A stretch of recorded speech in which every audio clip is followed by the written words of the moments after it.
अब जैसे आपका इसमें आई टीच इंग्लिश, मैं इंग्लिश पढ़ाना, पढ़ाना का मतलब टीच, तो वर्ब हो गया, ठीक है। She writes a letter, she subject हो गया, ठीक है। लेटर ऑब्जेक्ट हो गया, लिखना मतलब वर्ब, ठीक है। तो वर्ब के साथ में एस या ई एस लगेगा। अब इसी तरीके से आपका जो है नेगेटिव सेंटेंस, नेगेटिव ना नकारात्मक को ज़रूरी है सेंटेंस में, हिंदी के ऐसे सेंटेंसेस जिसमें नहीं आता है वो नेगेटिव सेंटेंसेस होते हैं। अब देखो उसमें क्या लगेगा, सबसे पहले सब्जेक्ट लगेगा, सब्जेक्ट के बाद में डू डज लगेगा, फिर नॉट लगेगा, फिर वर्ब की फर्स्ट फॉर्म लगेगी, ठीक है।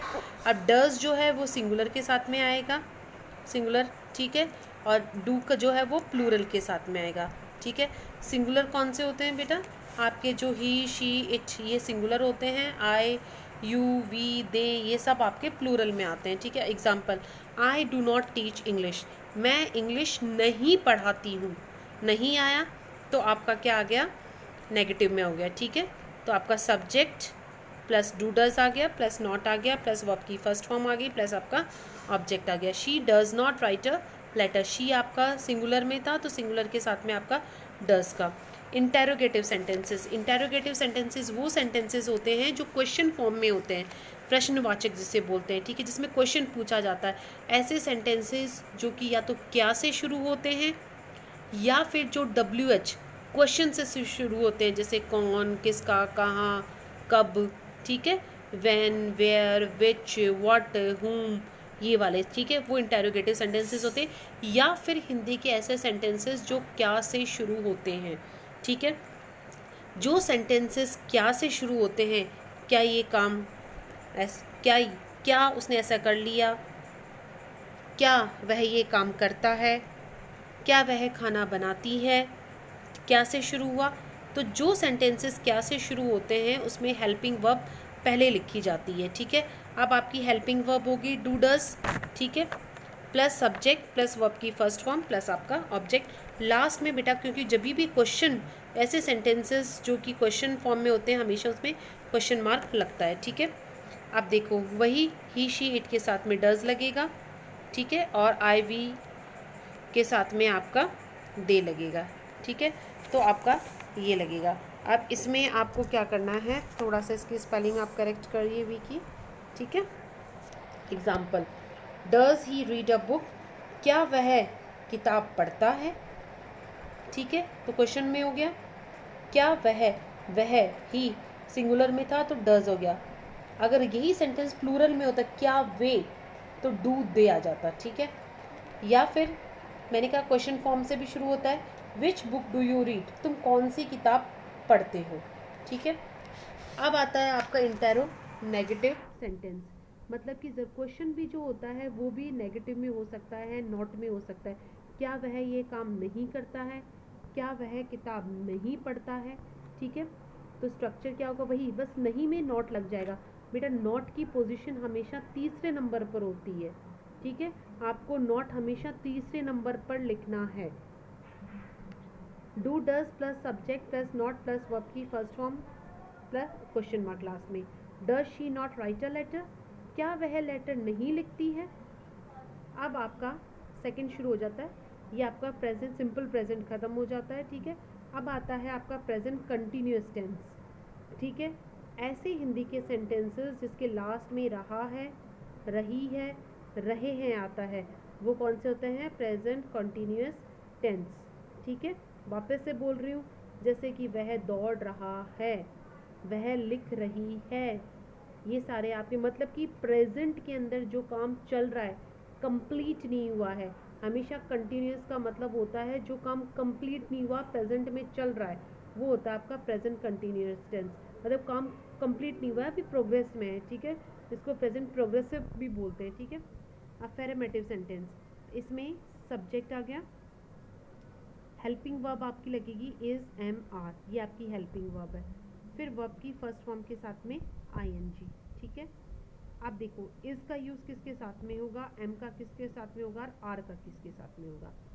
सिंगुलर ही शी इट के साथ में इज आएगा, प्लूरल यू वी दे के साथ में आर आएगा, आई के साथ में आपका एम आएगा। आया समझ में, ही शी इट के साथ में इज, यू वी दे के साथ में आर, आई के साथ में am. Example, she is writing a letter, वह लेटर लिख रही है। शी किस में है? सिंगुलर में है। सिंगुलर में था तो हमने हेल्पिंग वर्ब क्या लगाई? इज़ लगाई। हमारी वर्ब क्या है? राइट। वर्ब के साथ में हमें क्या लगाना है? आईएनजी लगाना है। तो राइट के साथ में आईएनजी लगाया तो क्या बन गया हमारा? राइटिंग। ठीक है। इसी तरीके से आई के साथ में क्या लगाना है? Am. I am singing a song, verb क्या है हमारा? सिंग। सिंग के साथ में हमने आईएनजी लगा दिया तो क्या बन गया? Singing a song. अब आपका आता है नेगेटिव सेंटेंस। ठीक है, अगर प्रेजेंट कंटिन्यूस नेगेटिव में हो, नहीं, सिंपल सा है, थर्ड पोजीशन पर आपका नॉट लग जाएगा। ठीक है, जैसे वह नहीं लिख रही है, वह नहीं गाना गा रही है, subject plus is am are plus not plus verb की फर्स्ट फॉर्म आईएनजी। ठीक है, example, she is not writing a letter, वह लेटर नहीं लिख रही है। नहीं का एक जगह हमारा नॉट आ गया। नॉट की पोजीशन हमेशा थर्ड नंबर पर होगी, ये आप याद रखो। ठीक है, I am not singing a song, मैं गाना नहीं गा रही हूँ। अब इंटेरोगेटिव, प्रश्नवाचक जिसमें क्वेश्चन पूछते हैं। ठीक है, इज एम आर हेल्प, हमेशा इंटेरोगेटिव सेंटेंस में, चाहे वो प्रेजेंट का हो, चाहे पास्ट का हो, चाहे फ्यूचर का हो, आपका जो है हेल्पिंग वर्ब से ही शुरू होगा। या तो हेल्पिंग, अगर आपका हिंदी का सेंटेंस क्या से शुरू है तो हेल्पिंग वर्ब से शुरू होगा। अगर आपका क्वेश्चन फॉर्म में है, जैसे विच, व्हेन, WH से शुरू है, कब, कौन, कहाँ से है, तो आपका उनसे WH से शुरू होगा। ठीक है, उसके बाद में हेल्पिंग वर्ब लगाई जाएगी। Is she writing a letter, क्या वह लेटर लिख रही है। अगर यही क्वेश्चन आता कि वह क्या लिख रही है, व्हाट इज शी राइटिंग। ठीक है, इंटेरोनेगेटिव, क्वेश्चन भी नेगेटिव में हो सकता है, वही सेम चीज़। ठीक है, is am are plus not plus verb की फर्स्ट फॉर्म के साथ में आपका आईएनजी। ठीक है, सेम चीज़ होगी, वही चलेगा। जैसे is she writing a letter, is she not writing a letter. ठीक है, अब आता है आपका प्रेजेंट परफेक्ट। ऐसे सेंटेंसेस जिसके लास्ट में चुका है, चुकी है, चुके हैं या ये आता है, वो आते हैं आपके प्रेजेंट परफेक्ट। वह वहाँ जा चुका है, वह काम कर चुकी है। मतलब कि ऐसे सेंटेंसेस जो प्रेजेंट टाइम में कंप्लीट हो चुके हैं, वह काम जो कि कंप्लीट हो चुका है प्रेजेंट में, वो आते हैं आपके प्रेजेंट परफेक्ट में। अब इसमें हमेशा बेटा वर्ब की थर्ड फॉर्म लगेगी, चाहे वो प्रेजेंट का है, चाहे वो पास्ट परफेक्ट है, चाहे वो फ्यूचर परफेक्ट है, हमेशा वर्ब की थर्ड फॉर्म यूज़ में आएगी आपके। ठीक है, सब्जेक्ट प्लस हैज़ है प्लस वर्ब की थर्ड फॉर्म। ठीक है, वही सब होगा। सिंगुलर के साथ में हैज़, ही शी इट के साथ में हैज़, प्लूरल आई वी दे के साथ में हैव, प्लूरल के साथ में have. Example, she has cooked the food, वह खाना बना चुकी है। अब आपका वह, शी सिंगुलर में है तो हैज़ आ गया। कुक आपकी वर्ब की फर्स्ट फॉर्म है, हमें वर्ब की थर्ड फॉर्म यूज़ में लेनी है, तो कुक की थर्ड फॉर्म क्या हो गई? कुक्ड, और आपका ऑब्जेक्ट आ गया, she has cooked the food. इसी तरीके से नेगेटिव में नहीं जब सेंटेंस में लग जाएगा तो तीसरे नंबर पर आपका नॉट आएगा। सब्जेक्ट प्लस हैज़ है प्लस नॉट प्लस वर्ब की थर्ड फॉर्म। एग्जाम्पल क्या आएगा आपका? She has not cooked the food. ठीक है, वह खाना नहीं बना चुकी है। इंटेरोगेटिव सेंटेंस वही आपका क्वेश्चन से स्टार्ट होना, हैज़ है प्लस सब्जेक्ट प्लस वर्ब की थर्ड फॉर्म। क्या वह खाना बना चुकी है? Has she cooked the food. Interronegative में भी वही आपका नॉट लग जाएगा। ठीक है, has she not cooked the food. अब आता है आपका प्रेजेंट परफेक्ट कॉन्टिन्यूअस टेंस, मतलब कि ये टाइम का इंडिकेट करेगा, इसमें टाइम का पता लगता है हमें। जैसे होता है ना, 10 साल से ये काम हो रहा है, सुबह से ये काम चल रहा है। ठीक है, से याद है, से रहा है, से रही है, से रहे हैं।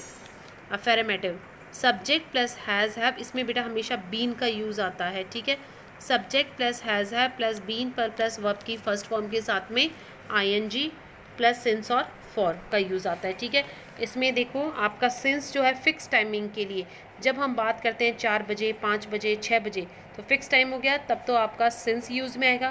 और जब टाइम फिक्स नहीं है, तो फॉर आएगा। जैसे 2 घंटे, 3 घंटे, 4 साल, 5 साल, ये आपका कोई फिक्स नहीं है भाई, 4 साल, 5 साल, कितना भी टाइम हो सकता है, ठीक है, तो उसके लिए आपका फॉर आएगा। अब जैसे subject plus has have plus been plus verb की first form ing plus since for plus time, ठीक है। She has been reading for 2 hours, वह 2 घंटे से पढ़ रही है, ठीक है। She has been reading for 2 hours, ठीक है। अब मैंने कहा ना से रहा है, से रही है, इसी का नेगेटिव में नॉट लग जाएगा, थर्ड पोजीशन पर नॉट लगना है। आप पहचान के लिए बता सकते हैं कि आपका जो हैज़ बीन हैव बीन के बीच में, इन दोनों के बीच में नेट हमेशा थर्ड जगह पर ही नॉट आएगा, ठीक है। अब एग्जाम्पल क्या है, she has not been reading for 2 hours, वह 2 घंटे से नहीं पढ़ रही है, वहाँ पढ़ रही है, नहीं आ गया तो नॉट लग गया। इंटरोगेटिव में, क्वेश्चन में, क्या वह 2 घंटे से पढ़ रही है, तो has she been reading for 2 hours. इसी तरीके से इंटेरोनेगेटिव में, क्या वह 2 घंटे से नहीं पढ़ रही है, has she not been reading for 2 hours. तो बेटा आपका प्रेजेंट टेंस जो है वो कंप्लीट हो जाता है and tomorrow we will start the past tense. फिर भी अगर आपको कुछ समझ में नहीं आता है बेटा तो आप मेरे से पूछ सकते हो। ओके स्टूडेंट्स, प्लीज़, ठीक है, आप ध्यान से पढ़ना। Thank you and have a nice day. और इन पूरे नोट्स को आप कॉपी में, फेयर कॉपी में नोट कर लेना। अगर आपका पहले नोट करा हुआ है तो भी आप ढंग से दोबारा आगे से नोट कर लेना, ठीक है। वापस से समझाना कि एक बार मैंने इसका आधा पहले भेजा था, नहीं भी भेजा है कुछ क्लासेस में, तो आप शुरू से, इसलिए मैंने आज शुरू से आपको करवाया। Okay students, thank you, have a nice day.